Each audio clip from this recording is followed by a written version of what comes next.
And then eventually, tumaas naman yung creatinine. Ibig sabihin, kidneys are affected. Tapos na-address naman, okay na naman siya. And then I guess it's a natural breakdown of the internal organs as a man gets older. So, konti-konti, nag-deteriorate ang kanyang health. And eventually,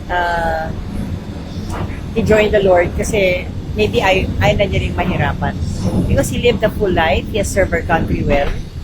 And siguro gusto rin ni Mama Mary to give him a peaceful farewell.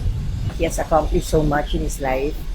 Mahal siya ng mga tao, from the highest to the ordinary people, our people in the district, in the 4th District of Pangasinan, composed of Dagupan City, Mangaldan, Manawag, San Jacinto, and San Fabian.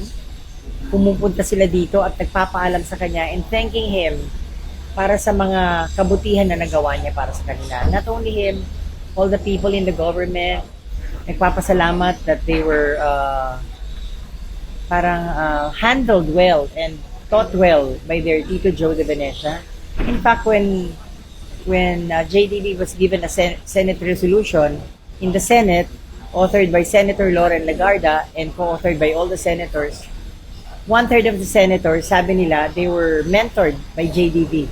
And they wouldn't have been there kung hindi daw sila na-mentor ng kanilang tatay, si JDB.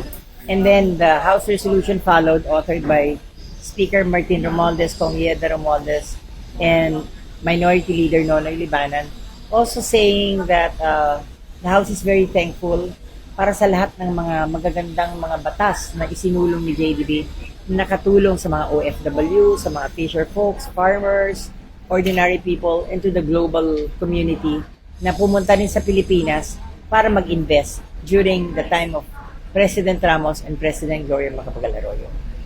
He's a man of few words. Hindi siya showy, pero alam ko that mahal na mahal niya ako. Actually, he always called me the Rock of Gibraltar. Ako raw ang kanyang lakas, and he was the wind beneath my wings. Tinuruan niya ako magkaroon ng self-confidence. You know, I come from a family of show business.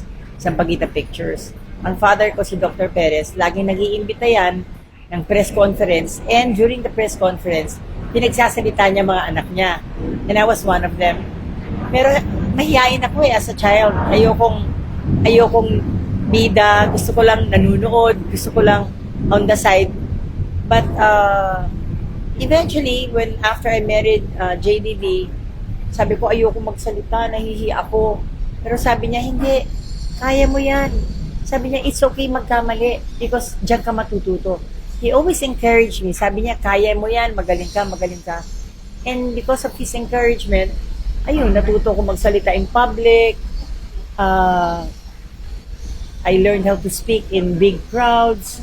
And eventually, nagkaroon din ako ng self-confidence kasi ganun lang pala, if your partner is very supportive of you and encourage you that you can become a good speaker, you can be a great politician, in-encourage niya ako. So here I am.